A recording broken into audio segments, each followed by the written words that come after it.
Hello and welcome to Odds on Champions League match day. 7 games on Tuesday, penultimate match day with some good games, especially Inter-Arsenal standing out among a long list after enjoying a good weekend with a bizarre AFCON final. We have Tom, Rennie, we have Ronan, Murphy. Hello, guys, to analyze with us all the games. As always, here you are gonna find the best analysis on the internet. So stay with us. Don't forget to press the like, to subscribe. Let me know your comments, your tips for this match day. And now let's go on with the show.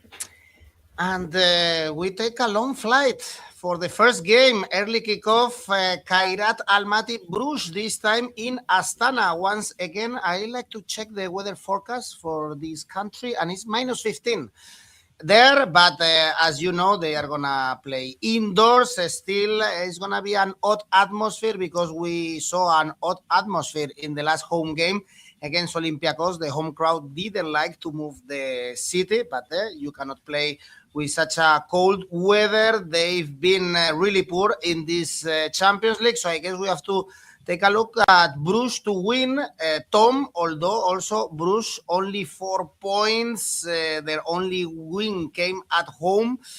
So I'm not sure even to take these really low odds for Bruges, to be honest, 1.6.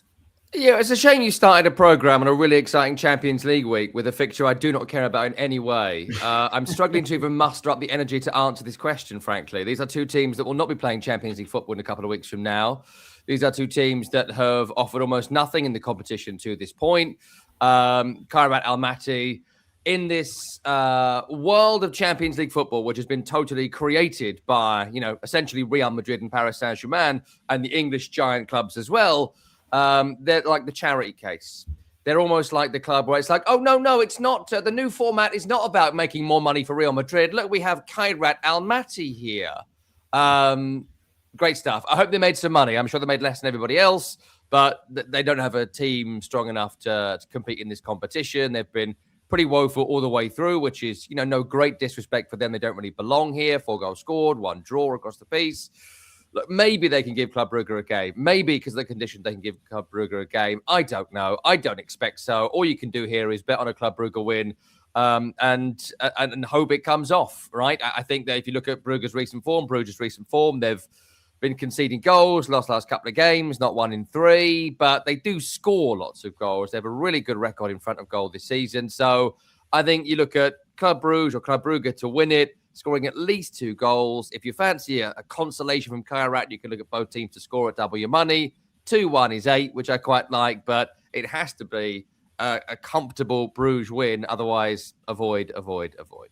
We have a long fan base in Astana and in Almaty. Ronan, what would you tell them? They should go and back their team to get a win or a draw at least?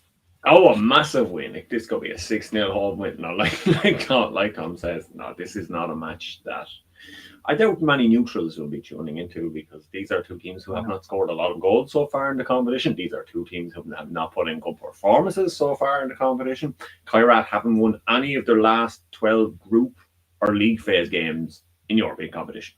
They just don't win once they get to the group stage. Great to see them at the group stage. They don't win, but then Club Brugge, they haven't won since their first game of this season in the Champions League either. So these are two teams that are struggling to win games. It's not really going to happen for either of them. Neither team is going to the playoffs. There's a 0.0% chance of Kairat making there from the 10,000 predictions that of the supercomputer made. So they're not getting to the playoffs.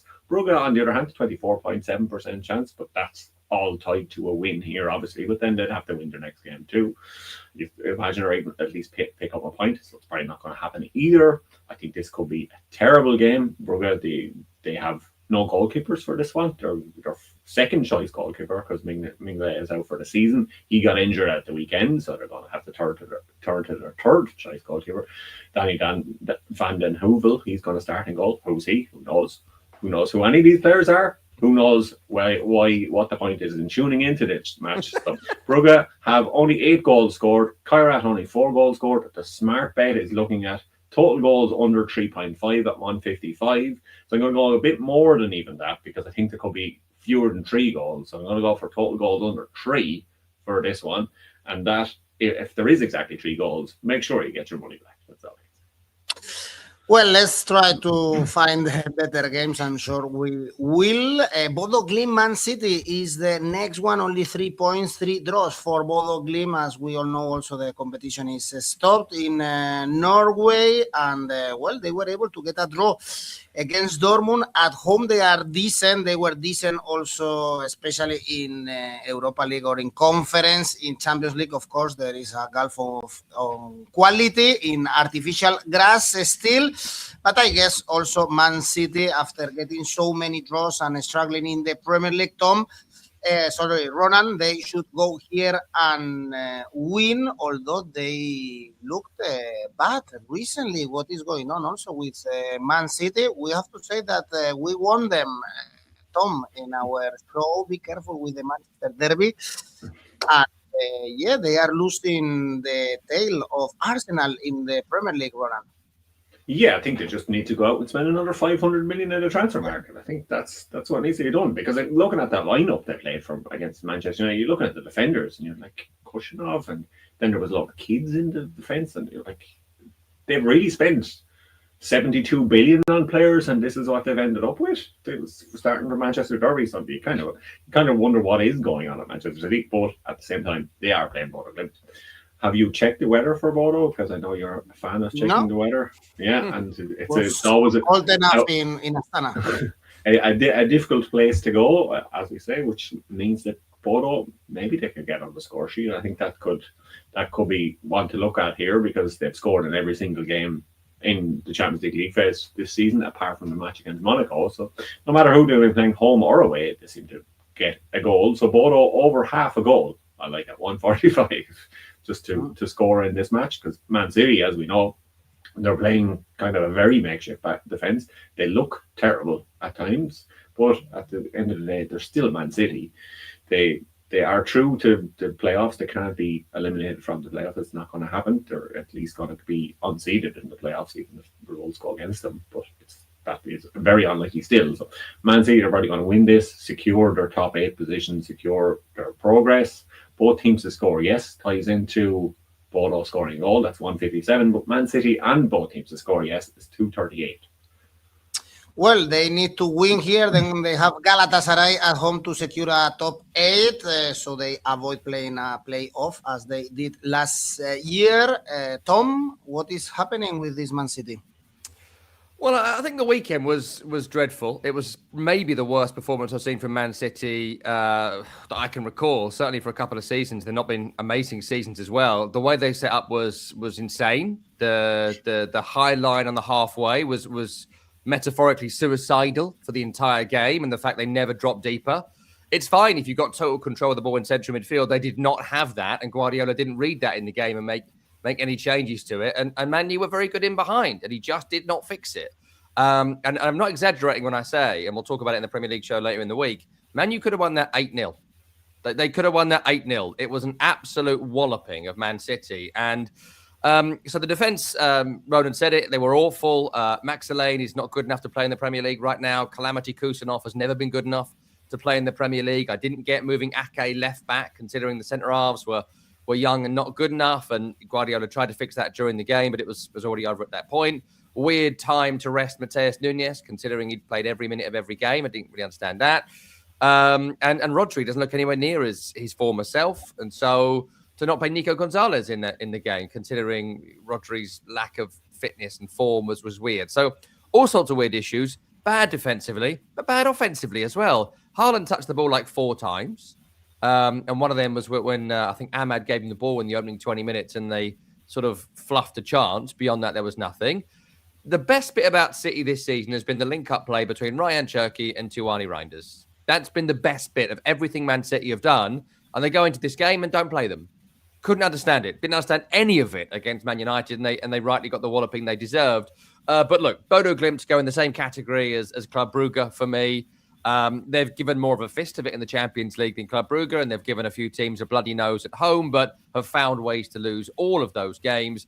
They're one of the clubs that are going to suffer from the lack of drop down from Champions League to Europa League over the years, because they're going to continue to qualify for the Champions League and continue to not qualify for the knockout rounds. Another version of that here. I like Ronan's bet of City to win and both teams to score. However, I have picked out a Man City 1-0, 2-0 or 3-0 group bet, which comes in at 4, only because I feel like the defense was so bad on Saturday against United. There will be a response. There'll be a defensive response from Manchester City from the Man United game. So Núñez will come back in, O'Reilly will come back in, ACCA will go central defense. They'll probably find someone else. I think Stones is injured, and obviously there's still no Diaz and 𝐿𝐵𝐵𝐴, but maybe it'll be 𝐻𝐵𝐺𝐿𝐵𝐾 alongside ACCA, which makes more sense than Max Lane, who's never played Champions League. You do that, you bring in Nico, you look more solid, you find your way to win a pretty rubbish game. So I'll take the group bet because the odds are really good, and I do think there'll be some sort of defensive response to that calamity of Saturday. Let's see if they can bounce back. Man City win and both teams to score. 1x for David. Going for a surprise here.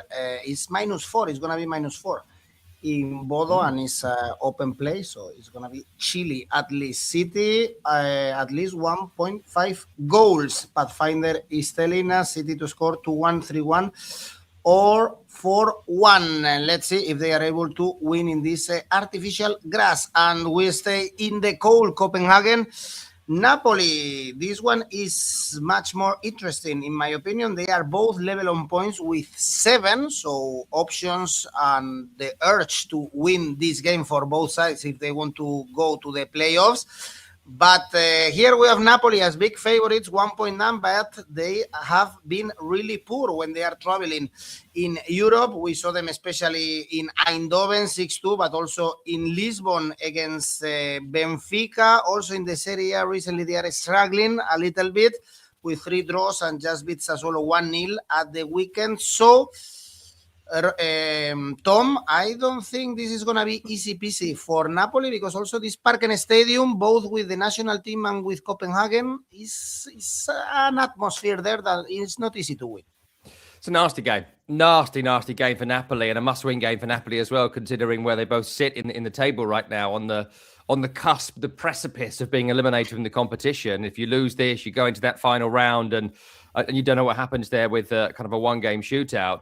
In terms of Napoli, I just watched the highlights of their game from the weekend against Sassuolo, which they won by a 0-0 with 𝐿𝐵𝐵𝐴's early goal. And like, if it's not for 𝐸𝐿𝐵𝐵𝐴, it seems like they probably could have lost this game against Sassuolo. Defensively, quite weak in the game. Offensively, created very few chances.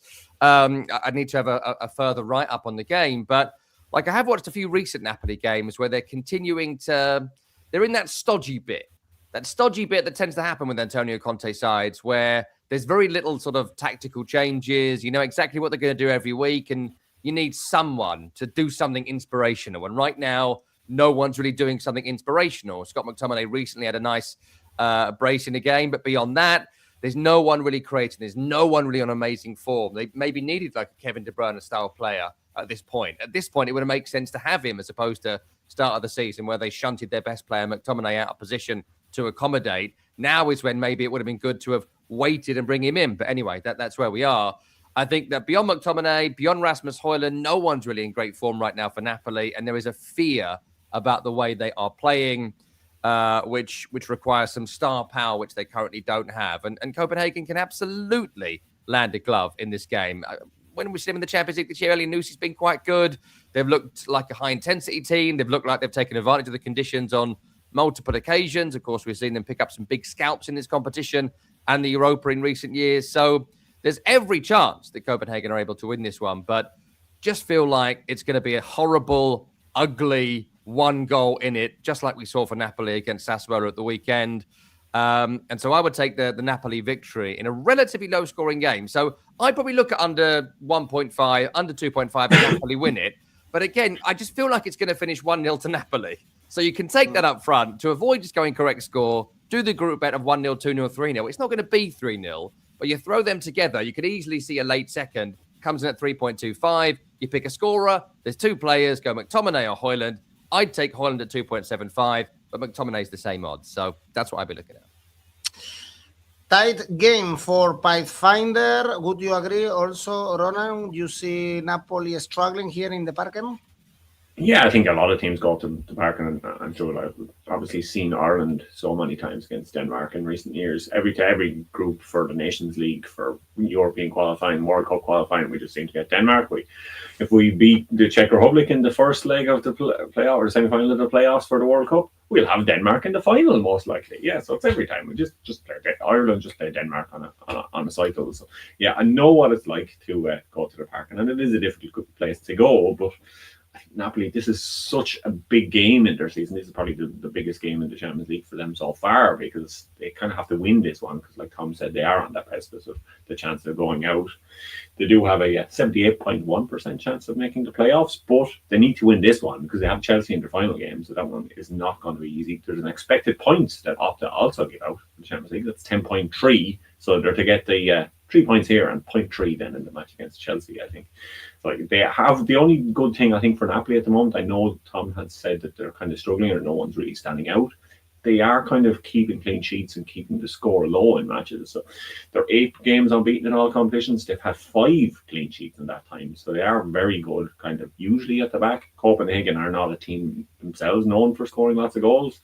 Their 3 defeats so far in the Champions League have all been 2 or more goals against Kairat 2-0, Dortmund 2-4, and Spurs beat them 4-0 in London as well. So this is a team that if they do lose, they are going to lose by more than 1 goal. So I think Tom predicting a 2-0 for Napoli could come in as his group bet. So Napoli Asian handicap -1. I like to look over at 260, because at least if they win by a goal, then you're not broke.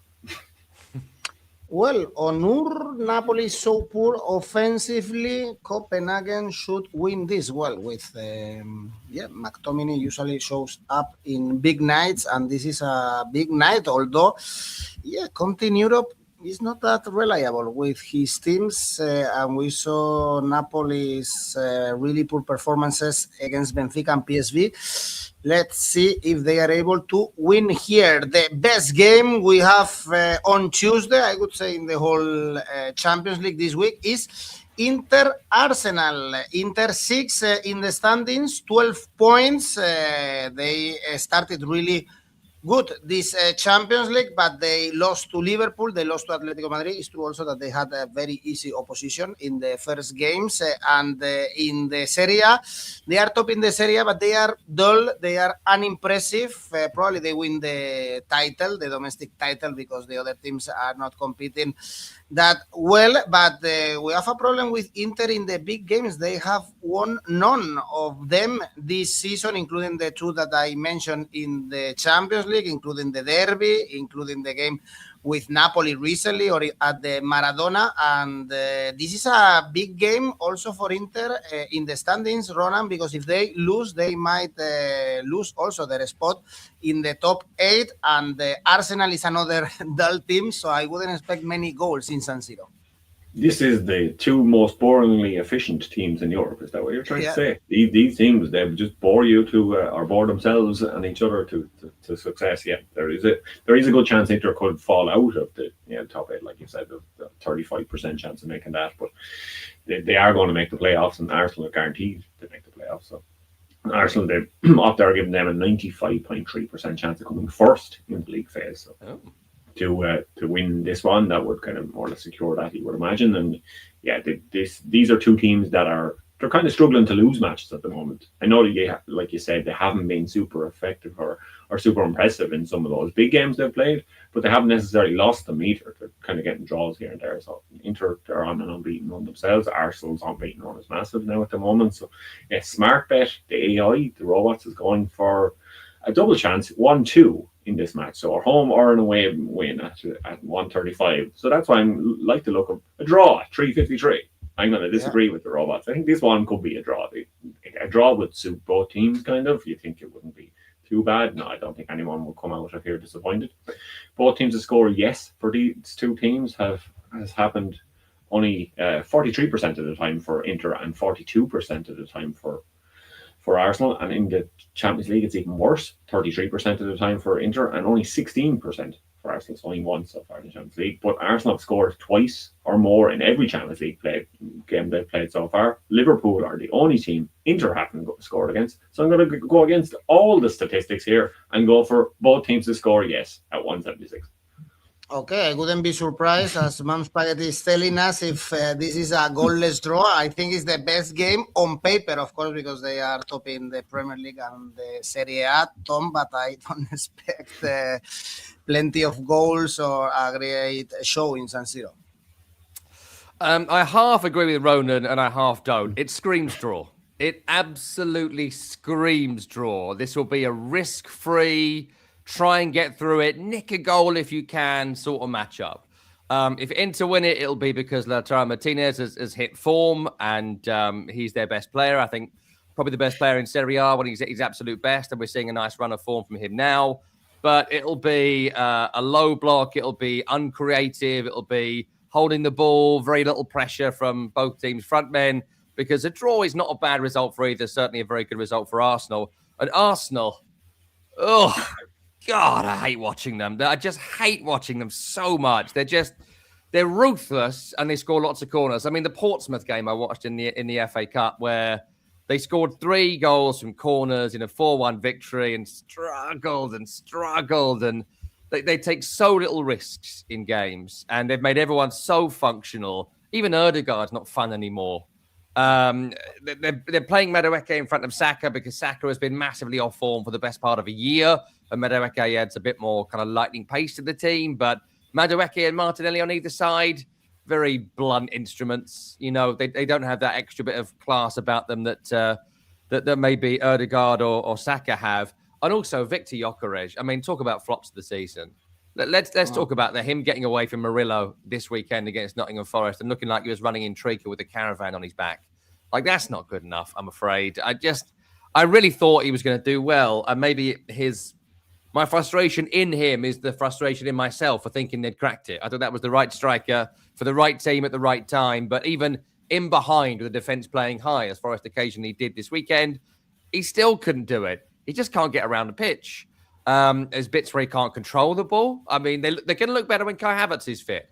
And they've tried to replace Kai Havertz for kind of 2.5, 3 years due to his various injuries and not necessarily being a forward. So, look, I just think this game could potentially be settled by an Arsenal corner. If they don't score from a corner, I'm struggling to see them scoring from open play. I think Inter have kept 11 clean sheets in Serie A this season. Arsenal have had 0-0s in their 2 last Premier League games. They also don't need to win it. Draw at 3.53. Absolutely take that.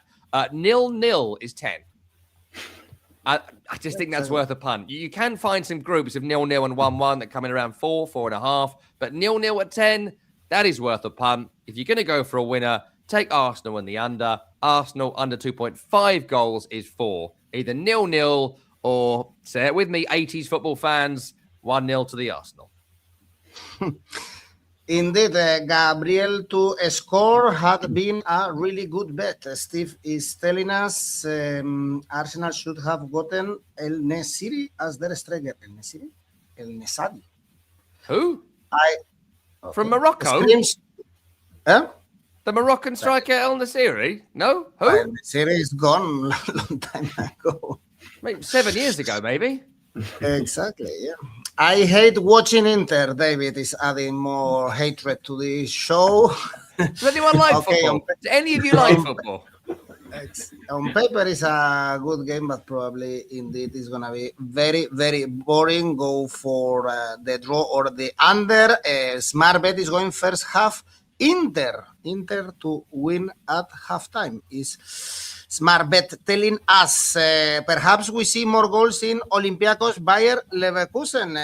9 points for Leverkusen, so then is another win to qualify at least for the playoffs. They are in poor form in the Bundesliga, lost to Hoffenheim at the weekend, lost to Stuttgart as well, and the Olympiacos also is kind of entertaining when we are watching them, at least in the Champions League. They are also coming from a defeat in the cup, in the Greek league, but plenty of goals in their games, Tom. So perhaps here we do see goals. Yeah, I kind of expect goals in this one. I think Leverkusen have had a pretty poor defence recently, and when we've seen Olympiacos in the Champions League, they've conceded goals, certainly at home. Because, again, they're one of those clubs that belong in the Europa League. They're in the Champions League. They're trying to make the playoff round, which would be a huge achievement, and they've got every chance of doing it should they win this particular game. But it's not an amazing squad. It's not an amazing group of players. It's not a Champions League group of players. They've been set up as fodder to give Real Madrid 2 extra games. And that's how it's sort of been so far. But look, they have goals in them. We know 𝐿𝐵𝐵𝐴 can score goals. Daniel Podence, I think, was dropped for the weekend, but I've always thought he was a pretty decent player and was pivotal in the Conference League run last time we really focused on Olympiacos. So, look, I think they're a very solid team with a very good coach in 𝗵𝗵𝗏, and they're able to navigate their way through cup games. So I certainly would not discount the potential of a really important Olympiacos victory here. I do find Leverkusen a fascinating team because this season's been a journey, as Ronan's explained to us many times across the season. I haven't seen the loss against Hoffenheim as yet, but I was surprised to see them walloped by Stuttgart in the game before that. Before that, I'd seen them against Newcastle in that 2-2 draw and played pretty well, and they probably deserved to win that one, I think, in the last Champions League game that I saw them play in. Garcia midfield has been great. I think Patrick Schick has had some good moments across the season. Defensively, maybe short of one really dominant centre-half. I've never liked 𝐻𝐵𝐴. I'm not sure he's a Champions League quality player. I'm not even sure with Liverpool's defensive issues this season, if he'd have stayed there, he'd have got in the team. But I think maybe it's a slightly bigger game for Olympiacos than Bayer Leverkusen, so I'd expect them to sit in and try and play deep as much as they possibly can with the squad they've got. Screams draw again to me, this one at 3.73. I can see both teams scoring because both teams defensively have been pretty weak in recent times. I think it'd be quite similar to the Newcastle game. Wouldn't discount 1-1, wouldn't discount 2-2. I think Olympiacos have to win this game if they're going to have any chance of qualifying for the next round. But I do think Leverkusen have better players. So look at the draw, 3.73. Look at the Leverkusen win, but both teams to score. I think it'll be reasonably similar to maybe the Leipzig game not too long ago. 3-1, 3-2, something like that. High scoring, lots of fun. You also expect goals. Ronan, what is happening recently with Leverkusen? I think Tom is just too confident in Leverkusen. They're actually, to be honest, haven't seen him this year. They've not won yet in 2026. I know they had a match postponed because of that snow that hit Germany there. Yeah, but they have not looked good since the turn of the season. And yeah, like I was saying in the Bundesliga show, that what you see in the Bundesliga is the same fixture repeated from the first half of the season to the second half of the season. So now we're into the period where 𝐿𝐵𝐴 _𝐻𝐵𝐴 was sacked earlier in the start of the season. So I don't think Leverkusen are going to sack 2 coaches in the same season. It seems very unlikely.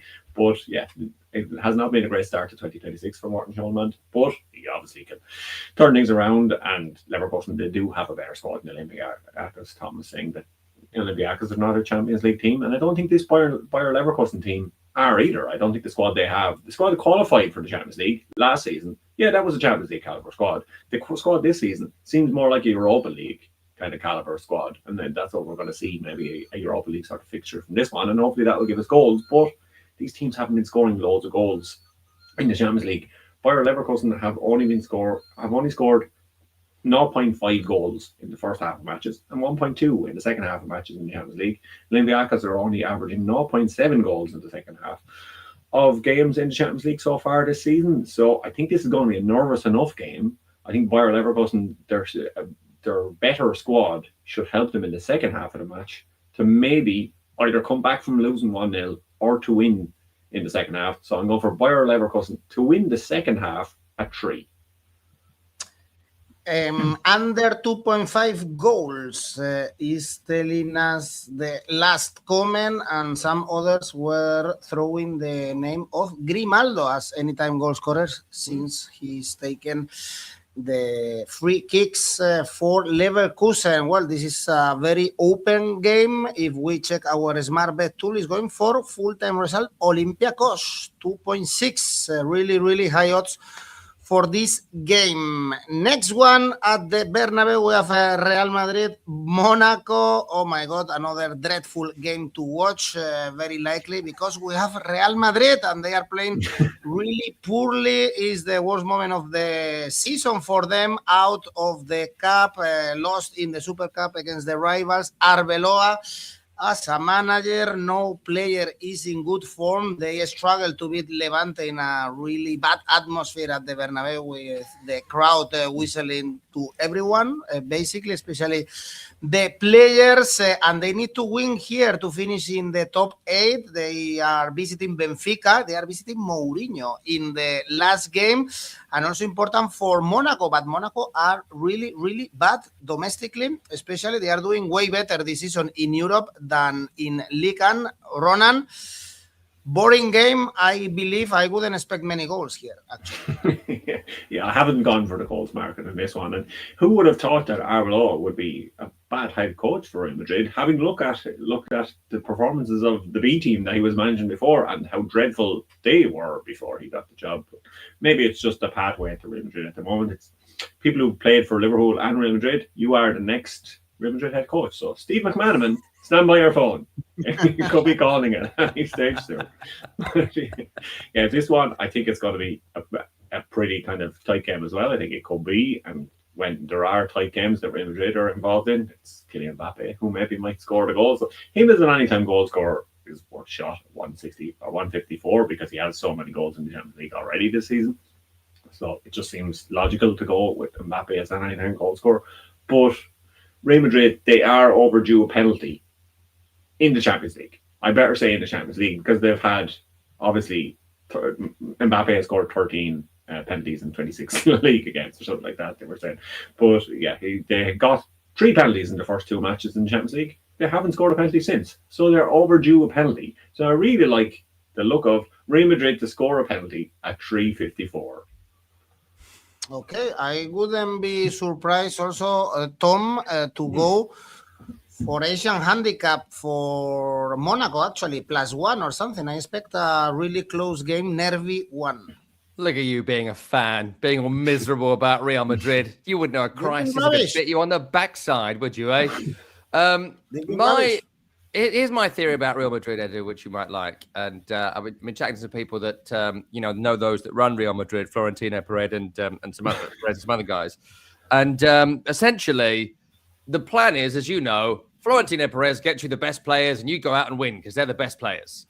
And I think the issue right now with the Real Madrid setup is he didn't do that. They haven't got the best players. They've got some very good players. They've got Courtois and Bellingham and Vinny and Mbappe, and then who else they got that's the best players in the world? I'd say that's probably about it, really. They've got some good players, but this is not the best squad. It's not the best squad in Spain. It's not the best squad in the Champions League. And so if you don't have that, you could probably do with a coach.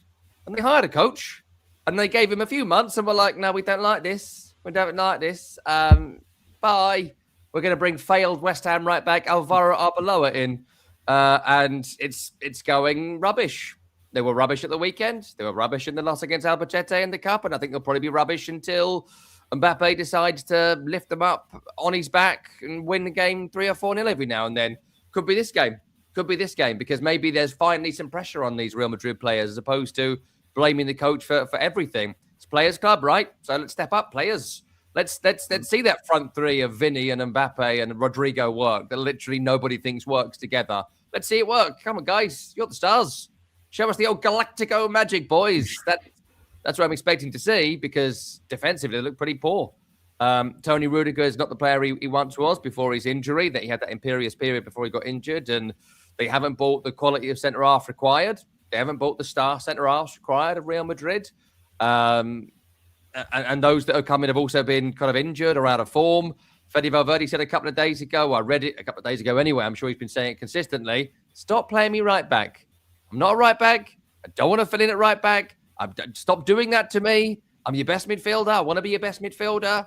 And so I don't know who plays there now if Valverde's not going to do it because Alexander-Arnold's been a disastrous signing. It's all a bit of a mess, but it's a mess of the players and Florentino Perez is making. They should have let Xabi Alonso have 18 months to 2 years in charge to make it a Xabi Alonso team, or not hire Xabi Alonso, which is just a ridiculous situation. So, look, if the players turn it on here, they can beat a Monaco team that have offered very little domestically this season. They've pulled up a couple of decent results in the Champions League, but they don't score that many goals. But because of the bad defense of Real Madrid plus the banter of it all, I do think Monaco will nick one, but I think Real Madrid will go on to win the game. So taking Real Madrid and both teams to score at 2.3, only because I really don't rate this Real Madrid defense at all. Plus, when it rains, it tends to pour, and I can easily see like 𝐿𝐵𝗋𝗀 on the break, nicking an opener against this poor-looking Real Madrid defense, and then the star players come in and rally and win the game for Real. So 2-1, 3-1, 4-1 as a group bet is 3.75. It's quite nice.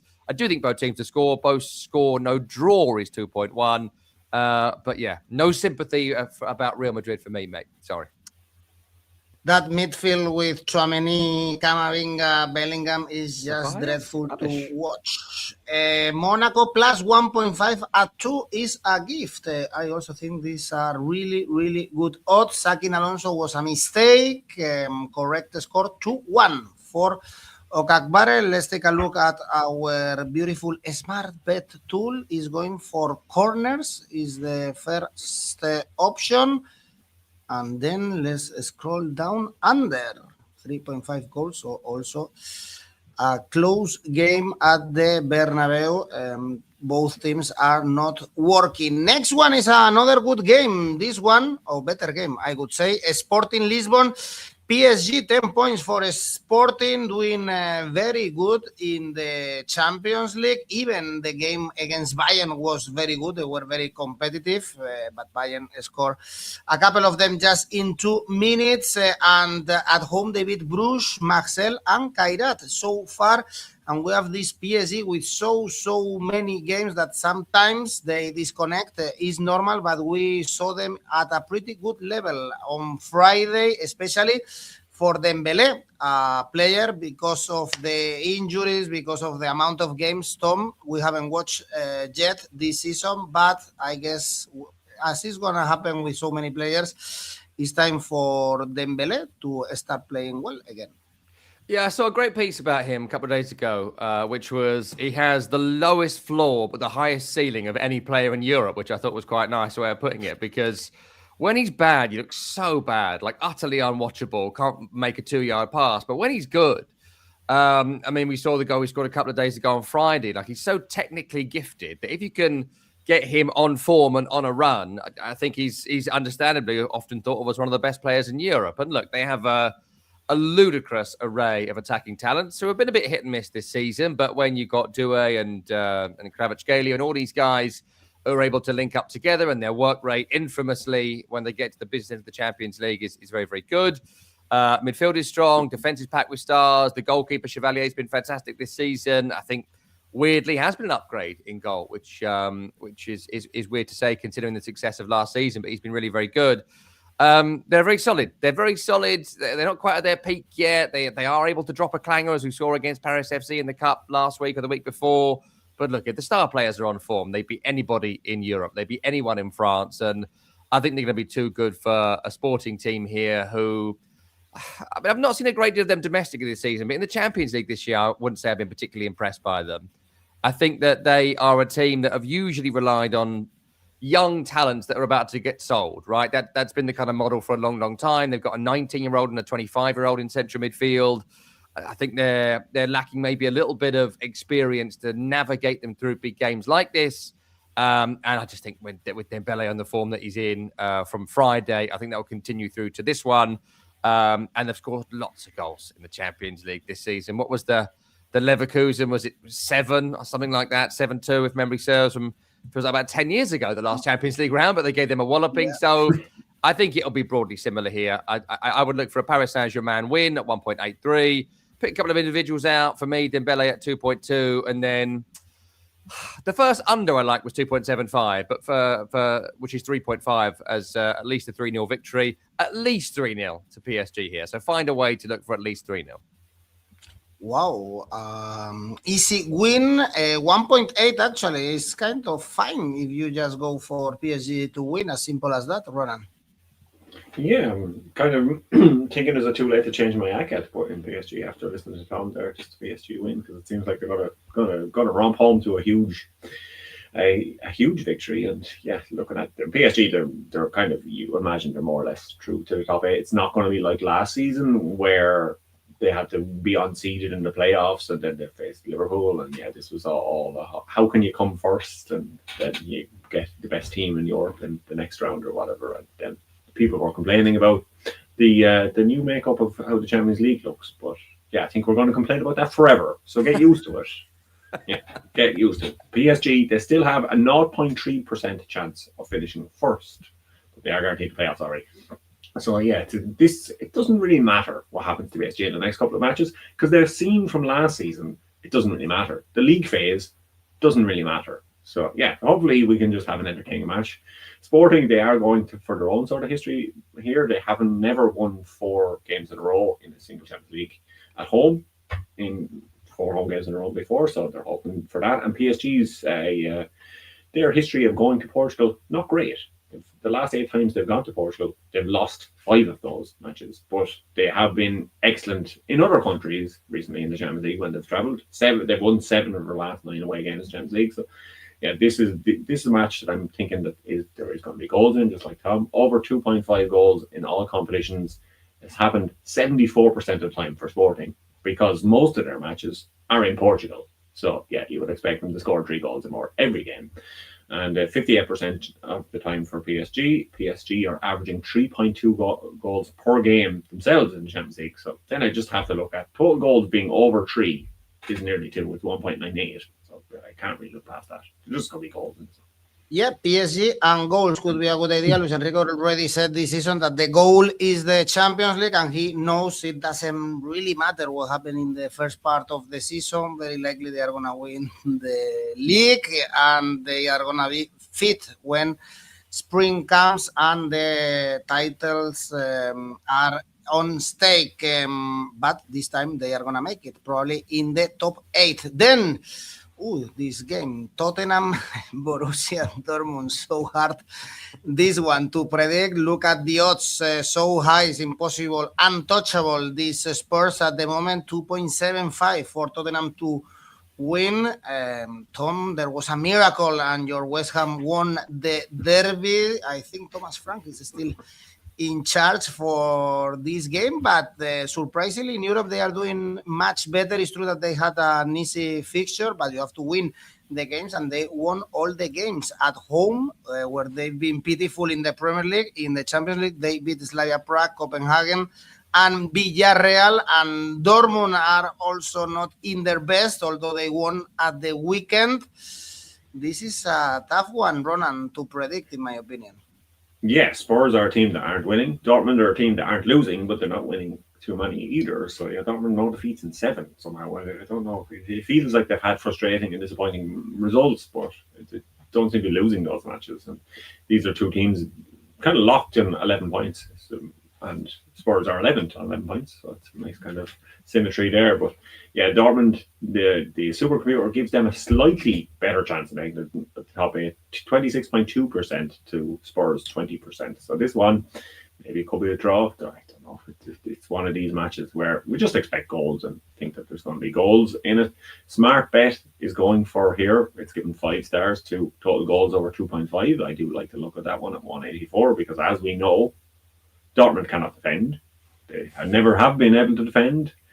Going back forever since they were founded back in 1909. I think back then there was a bunch of young guys went to a pub in Germany and decided to set up a football club, and since then they were like, yeah, we're just defending. No, that's not something we're interested in.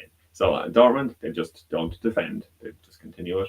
Yeah, so it's going to be an open game, but I still think Dortmund can get something from it. So I do like a Dortmund double chance at 153 as well as that total goals over 2.5.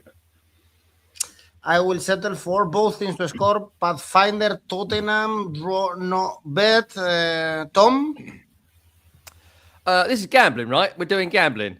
If you ain't betting on Dortmund to win this game, you don't like gambling, frankly. Like, they're double your money. And why wouldn't you do it now? I just this is a lovely one, right? There's every chance Dortmund don't win, right? Blah, blah, blah. But double your money in the way Tottenham are playing, this is a lumper. This is a 50 quidder. Stick it on Dortmund to win, which I will be doing because Tottenham Hotspur found a way to lose to West Ham United on Saturday, okay? Like, there's a really fun joke doing the rounds this year in kind of West Ham social media, which is teams keep thinking their system is working, but in reality, they're just playing West Ham. Well, from this weekend, West Ham think their system is finally working, but no, they were just playing Tottenham. Like, Tottenham were just so poor at the weekend, and West Ham deservedly won that game and should have been out of sight at half-time. They had a goal disallowed. They had another couple of great chances. They dominated the game, dominated the play, and it was like, whoa, what am I watching here?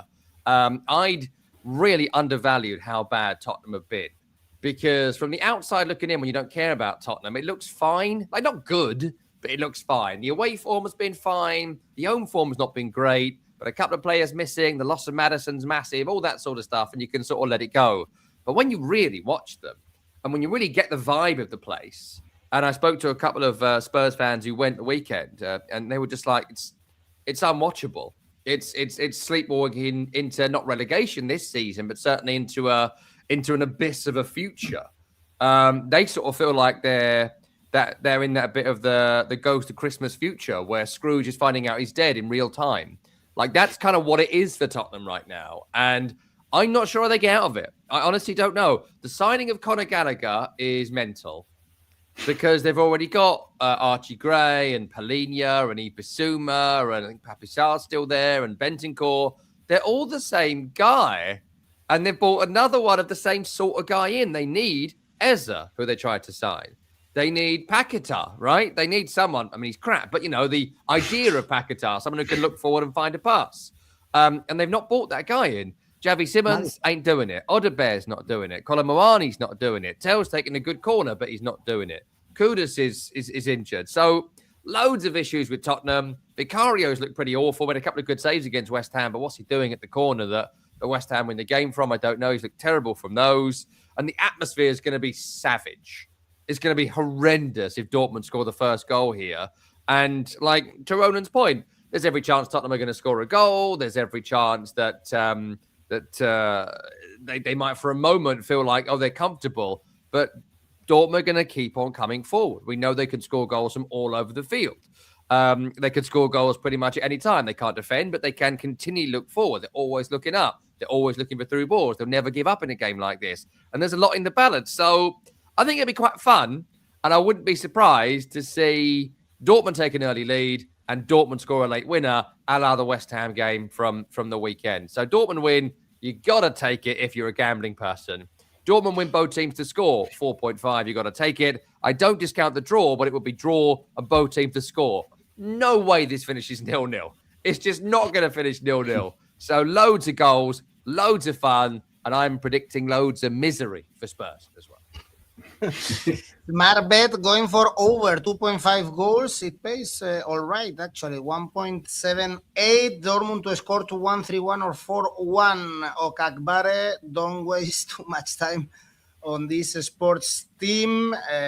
Spurs are so impotent up front now. No Maddison, Kudus, Kulusevski, or Johnson gone now. So indeed, no one is touching Tottenham. These teams, actually, both of them have a good chance to qualify for the top 8, the winner, because both are 11 points, only 1 point away from the top 8. So if they win here, they could easily end up in the top 8 despite their domestic issues. And last game, this is absolutely useless. Villarreal, Ajax, both are out. Villarreal only 1 point. Ajax only 3 points. Ajax, they've been terrible the whole season, but even lately, 2-2 against 𝐬𝐴𝐧𝐧𝐞𝐿, lost 6-0 in the cup against AZ, 18 points away from the top of the table. And Villarreal, domestically doing well. Tom, in Europe, absolutely crap. So perhaps it's good to look.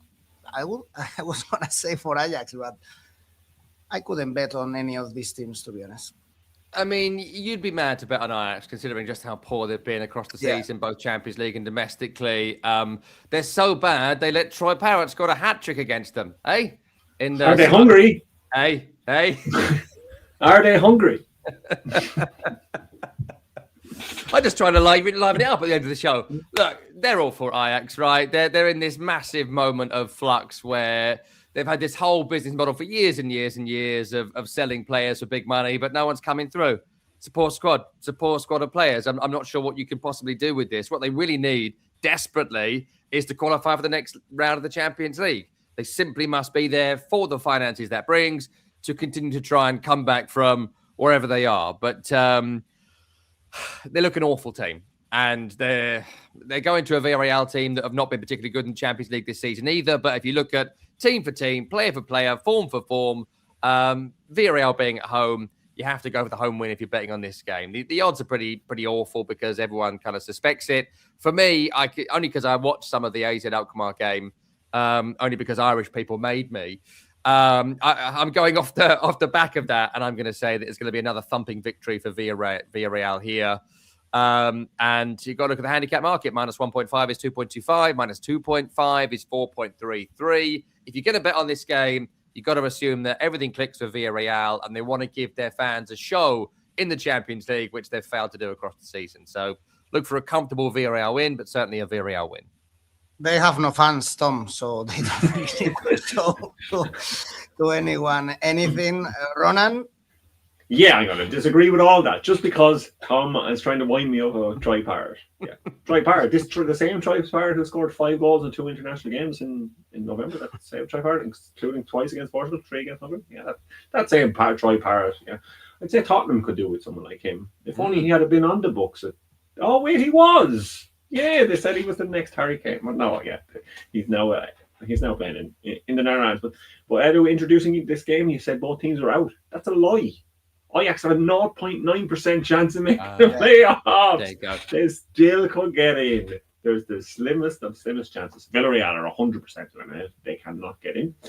Ajax, they picked up a point at the weekend, so maybe they've turned a corner after that 6-0 defeat to 𝗀𝗏𝗏. Maybe Hungary will turn a corner for the next international tournament because they're not going to be at the World Cup. Dominic Szoboszlai, just a reminder, he said it was the saddest day of his life. That time that 𝗀𝗏𝗏 scored 3 goals again. Yeah, so yeah, just to because I have nothing really to say about this match, so I'll talk about 𝗀𝗏𝗏 for. That's why I triggered you. That's why I triggered you, just so we could have something to fill this bit. Yeah. But I do think maybe because the odds are so massive, a draw 483 does look nice because neither team have anything to play for. This is an absolutely waste of a match. And Ajax double chance at 245 because Villarreal no fans, so they don't even have to entertain their home fans. Maybe, but no, I would not put €50 on it like Tom's going to do on Dortmund. I would put 50 cents on it maybe if you want to. Well, Villarreal lost to Pafos, lost to Copenhagen, for instance, so they can really do a bad job in this Champions League despite the good La Liga. We will see them very likely next season again in the Champions League. Parrot, wherever you are, I guess he was not expected to be named so many times in this Champions League show, but there you are.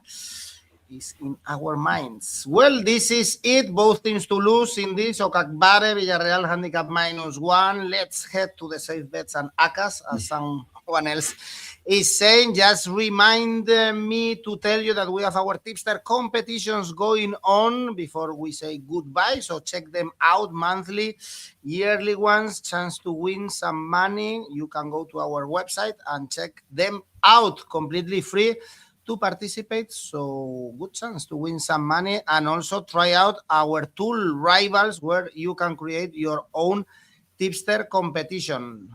Does Ajax can Ajax draw? I guess yes, of course they can do it. They did it at the weekend against Go Ahead Eagles. Let's go with our safe bets, Tom.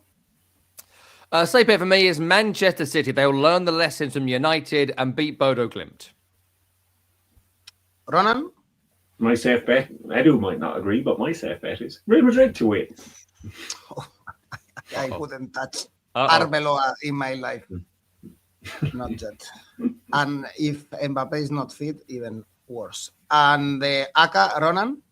Yeah, I've gone for a massive one with loads of goals in it. So all these matches to have over 3 total goals. So if one is 3, that one will just be cancelled and you move on to the next one. So all these matches to have over 3 goals. Bodo Man City, Sporting PSG, and Spurs Dortmund for a total of 703. Oh, it's good.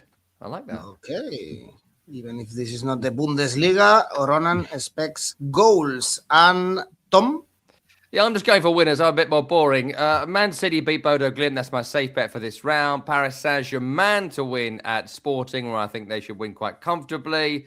Napoli to win against Copenhagen. And Real Madrid. I'm putting him in there as well at 5.28, only because Monaco seem like rubbish. So surely. All right. Thank you, guys. Great show. Steve is telling you. Thank you, Tom. Thank you, Ronan. Thanks, everyone, for watching. Bye-bye.